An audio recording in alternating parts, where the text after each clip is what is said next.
Hello, Dr. Angelin Chang. I appreciate you coming on to the Zombie Grind podcast, where we motivate people to do better and be better. I appreciate you being here today. It's my pleasure. Great to talk with you, Mark. If I could just maybe get a little background from you for our viewers, who you are and what you've done. Of course, we know you are a Grammy Award winner for pianist and orchestra. You have many accolades that it's just too many to count. Oh, you're too kind. Yes, well, I am, as a classical pianist, the first American woman to win a Grammy. And as you mentioned, it is under the Best Instrumental Soloist with Orchestra category, which is a big, in the big field of classical music. Yeah, and I am based in Cleveland, Ohio, where I am a professor at Cleveland State University.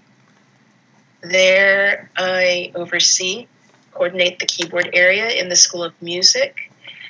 I teach piano and just about everything related to piano performance there, as well as law in the law school. So that's me in a nutshell. Yeah, yeah. That's such an amazing, really like an amazing life to go from, one side of like being music to, professor of law. I imagine that there was a lot of hard work and dedication in that. I as I was doing research on you, of course, as I have to, I saw that you like to multitask and that you're a person that enjoys having a goal and meeting that goal. Is there a certain framework that you've had throughout your life to get you to such amazing places? Or is it just belief in yourself? I think it has to do with the quest for learning more, having curiosity and passion along with that. I guess there's a lot of questions in that question that you had just asked me, it seems. I'm not sure if you're looking at a specific area or angle, whether that has to do with career trajectory or if it has to do with various different subjects. I would. Oh, I apologize. I would say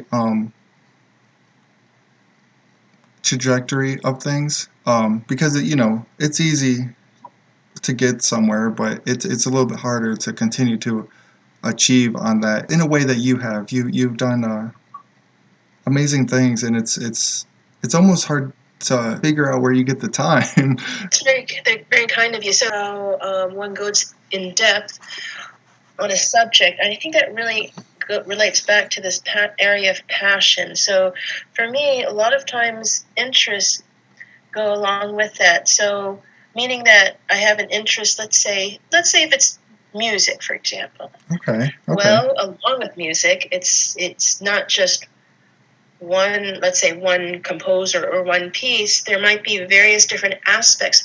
Then we'll narrow it down to, let's say, piano. And then even piano, it branches out quite a bit, because with piano, my field is basically classical music, classical piano. So that funnels it down to, it seems that it's a very specific area, but at the same time, that covers over 300 years of music in that.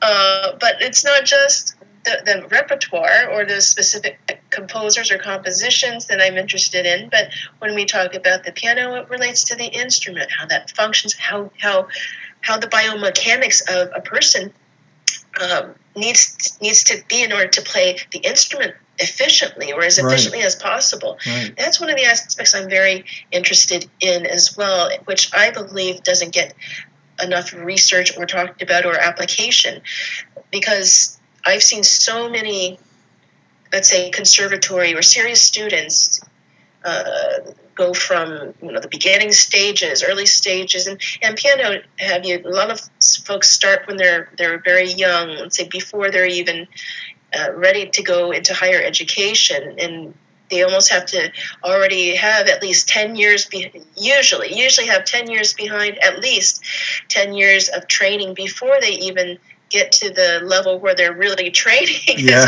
start as a major. Yeah.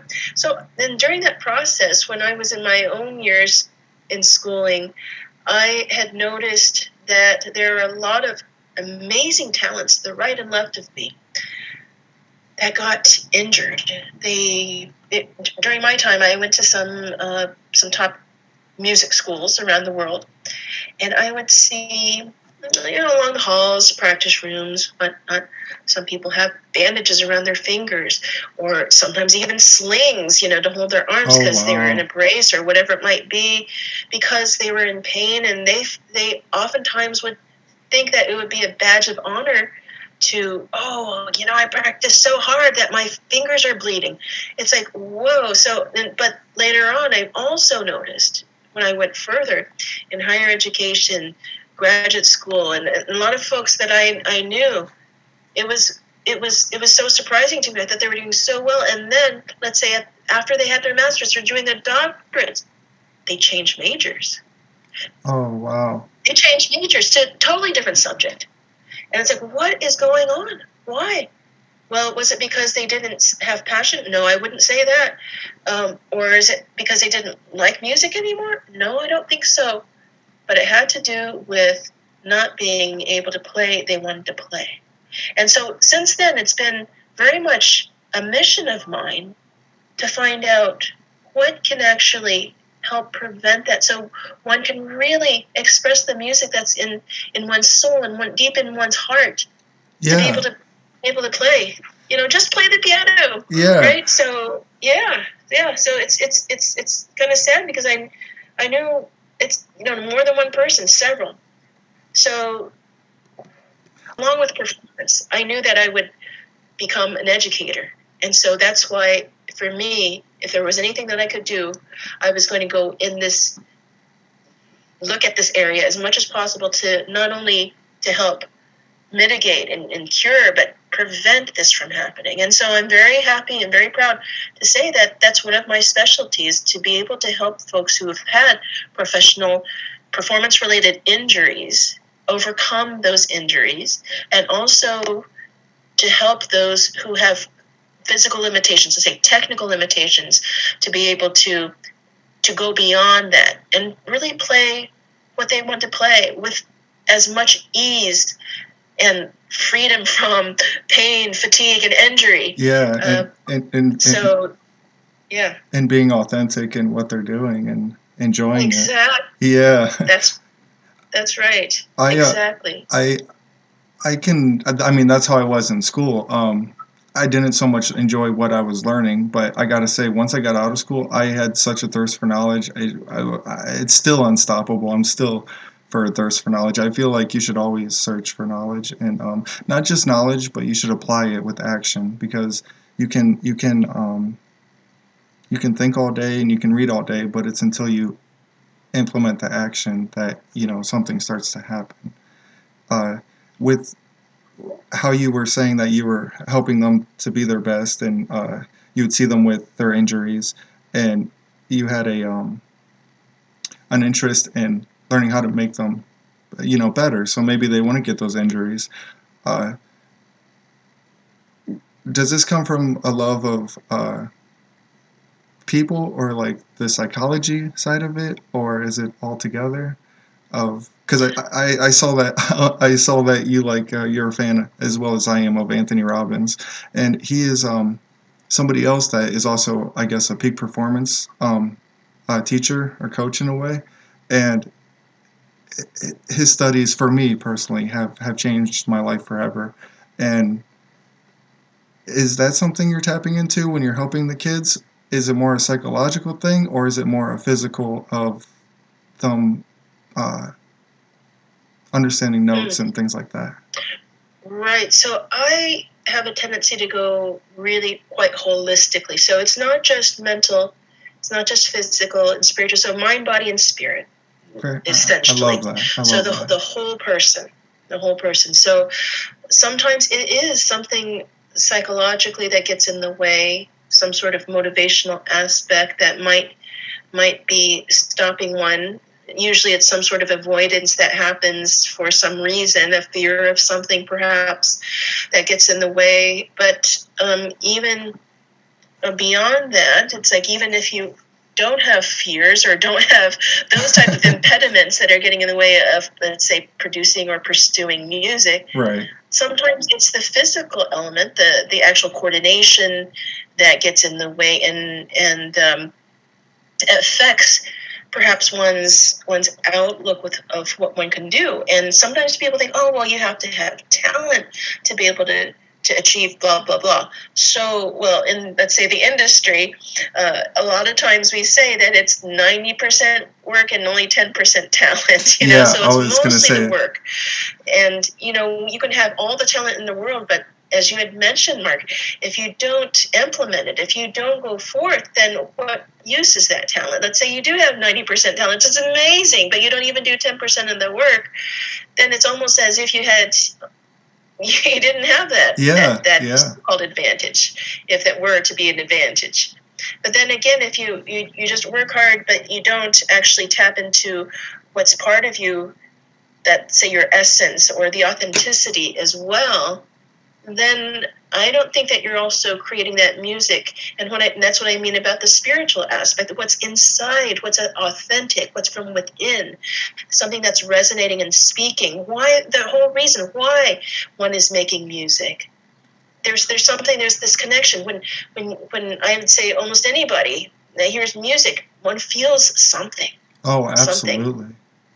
Yes. I mean, And there's some music that brings me to tears, to tell you the truth. And it's just that feeling, your hair stands up on the back of your neck, and or it could be personal. That it hits you in the heart and gets you in, yeah. Absolutely. Or let's say even some music that it's not even something that's so necessarily deep, but even, like, let's say, having a different a rate of beats per minute, like something that's a little more upbeat, something that's energizing. I mean, it's just amazing. It's just real quick. I mean, you just listen to some dance music, for example. It puts you in a different mood altogether, right? For sure. Yeah. So it's really something very fascinating. And that. Oh, I'm sorry. Oh, go ahead. I was gonna say, in today's world, they try so hard to have you be external instead of internal, and look inside for the answers that you have in life. And I would say most of the time it is more inward, as you said, Dr. Angelin, than somewhere on the outside, because I feel we take personal, and because we want to be liked, the judgment of others, and we try to match that judgment with our performance or task at hand, whatever that may be, and we end up falling short because we're trying to live up to the expectations of someone else rather than the expectations of our goal at hand, or I would say goal at hand. Absolutely. I think that is part of the problem. One is trying to measure up to somebody else's goals and somebody else's ambitions. Yes. Not something that's really connected to oneself. And even, a lot of things that we're seeing nowadays, it's I think if one has more of an understanding of oneself, one can understand others a bit better, have more compassion towards what others might be going through as well. And I think that could also help our world become a little bit more of a better place than it has been, and it could become. Such beautifully said, because I feel the same way. I believe diversity helps more than it hurts, and I'm grateful to have lived in a diverse life growing up, and I absolutely believe that has helped me walk amongst other people, whether that be race or character or anything like that. And I don't go into it with the place of judgment. If you're a good person, you're a good person. If you're a bad person, you're a bad person. And I think allowing people to share their story, that's part of the healing. That's part of the solution of a lot of things, like you were saying, with helping your students with fatigue and things like that. It's just better for all. And I just love that you have such a, like you said, holistic approach to it, and a more um, true true healing of the the person and the instrument, and all in all, that makes it a better performance. Speaking of performance, I saw your performances, and I gotta say I was blown away. That's the only word I can think of. You are so charismatic up there, and you can just see that you've worked very hard, and just amazing performance. I saw your performance at the unfortunately didn't get to see it live, but at the Cleveland State University, and Oh, it was I was taken back. With your stage presence. Is that something you had to work on, or did you always have that natural charisma on stage? oh, that's so kind of you. Well, I like to bring something special and what I might like to experience at an event. So that's very kind of you to say. I'm not. I'm not. Well, I'd love for you to describe what you mean by the charisma. But Sure. yeah. So you have this beautiful way of when you end a note that you bring up your hand and then you just very gently bring it back down to continue the song, and and it's very elegant. Your the way you move on stage, and you just look like you're at home. You look very calm and collected, and uh, I just wonder if that happened, if that just came natural to you, or if that's something that it was you just got more and more comfortable on stage, and you were again, like I guess as we've been speaking, be able to be your authentic self. Yeah, thank you very much. So, yeah, for me, I really relate to the music, and there's some people I noticed who might make certain gestures, but for me, it's a natural outgrowth from what's reflected in the music. So I guess I don't see it as something that I'm doing that's extra or something that I'm doing on purpose to generate some sort of charisma or that type of thing. But something that really relates to the music, the emotion of the music, something that is really very genuine to me. And that's how I feel. That's how I connect with it. So, to answer your question, I do believe it is something that's connected from within that relates to how the music is felt, heard, expressed, and received. About people being their best and doing their best. You are an acclaimed. You are acclaimed to the highest regard by universities, professors, composers, and people alike. Did you ever see yourself at such a high place? For people trying to pursue their dreams, what would you say to them on the courage to try? I would say go for it. I would go for it. But when are you? If anybody's waiting for something, what are you waiting for? Yeah, and There's right. Oh, go ahead. Go ahead. I was just gonna say that I love that because that's what I'm all about. I don't know if you got to catch my enthusiasm when I met you, which thank you for taking the time. Um, I love the never quit mentality. So Zombie Grind, my podcast, it's keep going, never stop, and I purposely don't put a period at the end of the tagline. So it's to encourage you to keep going, and I love stuff like that. Try again. Success favors the prepared. I think it's a good guideline through life. Yes, absolutely. Absolutely. And one of my favorites is also the idea, it's an ancient saying of a journey of 1,000 miles begins with that single step. And just the idea that you just keep taking your steps and you'll get there. You head in that direction and you'll get there. Yeah, and it's half of success is just showing up, just being there. Sometimes. So sometimes, of course, it takes more than that. Yes, you're right. You're right. um, But Yeah, but that's absolutely the first step. If you can't participate if you're not there. yes, yes.